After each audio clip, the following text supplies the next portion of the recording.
Hello， 大家好，今天跟大家分享的这家餐厅呢，叫做 TRB 胡同。TRB 的意思呢，其实就是北京古字餐厅的缩写。这家餐厅呢，非常的隐蔽，在这个北京智珠寺的大院内，不知道的以为是吃斋饭的地方呢，但实际上他家是个法餐。餐厅里边呢，灰白两色为主的这个欧式装修风格呀，看着特别的简单。收费标准呢，他家总共有4个套餐，最便宜的是580一位，不过只有周一到周五的午餐提供。那然后就是1188一位，1688一位，还有最贵的2258块钱一位。然后套餐呢，再额外要收取15%的服务费。我们这次吃的呢，就是最贵的2258一位的，并且呢，根据你点的套餐不同，也有配餐酒。分别是488元、788、888，还有988元。我们这次因为选的是2258元的套餐，所以配餐酒的价格呢就是988元。帮我们倒酒的小哥呢，好像是个法国人，但是中文非常的利落啊，倒酒的动作也很优雅。进入正题啊。首先呢，就是开胃小吃，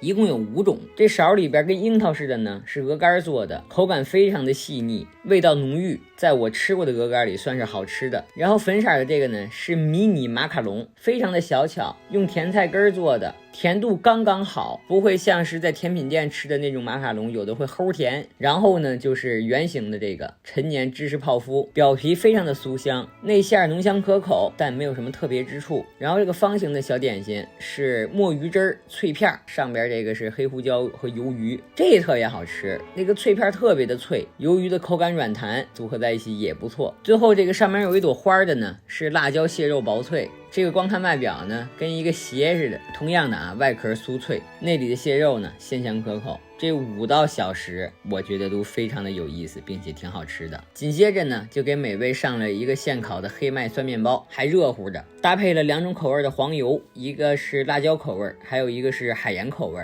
这面包烤的也不错，外壳脆而不硬，面包芯又非常的松软蓬松，直接吃呢没什么味道，有点微酸，但是搭配这个辣椒口味的黄油啊，特别好吃。其实就跟咱中国吃馒头抹酱豆腐似的，单吃馒头没什么味儿，但是一就酱就好吃多了。值得一提的是，它这辣椒口味的黄油啊，确实好吃，我跟摄影小哥抢着就给吃完了。海盐口味的黄油呢都没怎么动。吃完面包呢，就是餐前慕斯，据介绍是用香槟还有生蚝做的一种法国慕斯，上边点缀的这个是鱼子酱，最上边呢是新鲜的法国生蚝。看到这儿肯定会有人问，这生蚝怎么还没小拇指大呢？其实啊，它是修剪过后的，取的生蚝最中间的精华部分。这摆盘挺搞笑的，猛的一看跟个大病毒似的，仔细一看也像是病毒。味道的话，这慕斯呀有点微酸，生蚝呢确实非常的新鲜，虽然只取了这么一小抠抠的精华部位，但是生蚝的这个鲜度呢充满整个口腔，非常浓郁。整体来说呢，看着挺搞笑的，但吃着味道还可以。接下来就是第一道菜，鱼子酱配海胆。据介绍呢，是用云南养殖的12年鲟鱼子酱，中间配的日本海胆，下边是花椰菜慕斯，这么个组合，搭配了一个金属勺，还挺好看。我特意问了一下服务员，这鱼子酱一般不都应该用贝壳勺吗？用金属勺也没关系吗？服务员说啊，没关系，这道菜一直搭配的都是金属勺，并且这金属勺呢，还是法国的一个特别高级的品牌。可能近几年呀，这鱼子酱炒的各个餐厅它都有，这玩意儿我觉得偶尔吃还行，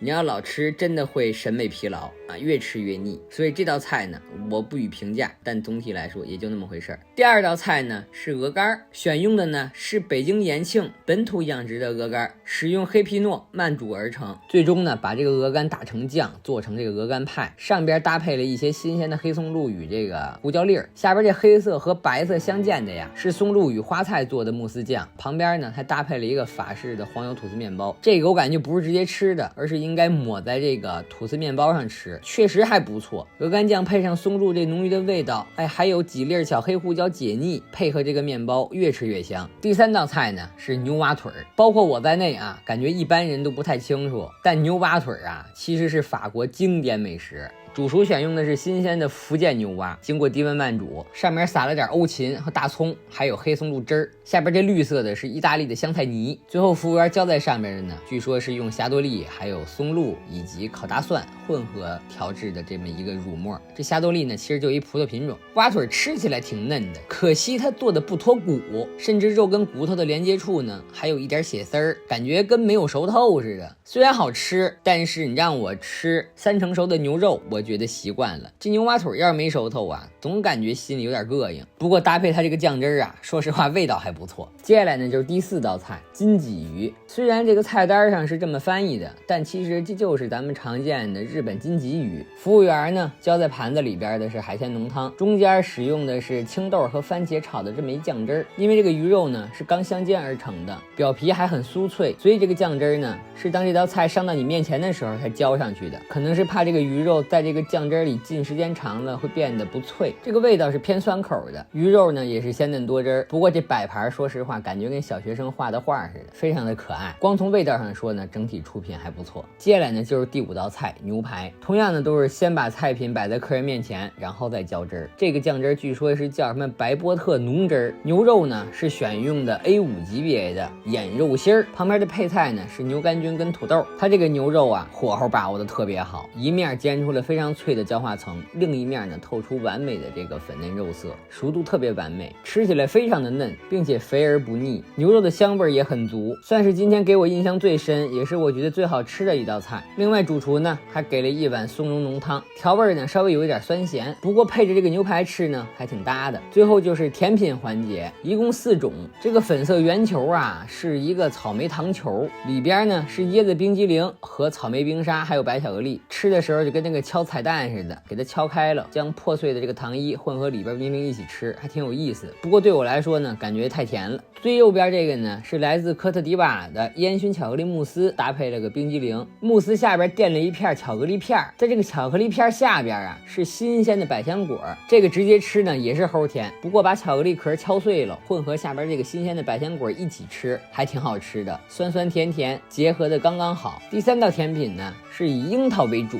樱桃冰沙、樱桃冰激凌和樱桃汁儿还有青柠汁儿做的一个酱汁儿，樱桃味很浓，虽然甜，但是因为有青柠汁儿，所以它这个酸酸甜甜的感觉呢倒不会显得很齁。最后呢就是这个焦糖布丁，味道中规中矩，没什么特色，所以最后配音的时候都忘了啥味儿。最后呢还赠送了个伴手礼，是法式红酒梨塔，搭配香槟和奶油调制而成的酱汁儿，旁边还给了一个香草冰激凌。主菜虽然吃饱了，但是不撑，结果这个甜品给我吃了个肚歪。最后呢就是评分环节啊，环境的话呢3星半，虽然处的地理位置不错，并且餐厅周围这个院子的逼格也很高，但是餐厅内里的装修过于简单，而且呢没什么私密性。虽然我们坐的是大厅，不过用完餐我瞅了一眼，它虽然有包间，但这包间也都是大透明玻璃。服务的话呢是4颗星，交了15%的服务费，我觉得都是这个价位该有的服务，没有特别之处，不过也没觉得哪儿不好。食材的话呢感觉这个价位给4星有一点多了，所以给3星半，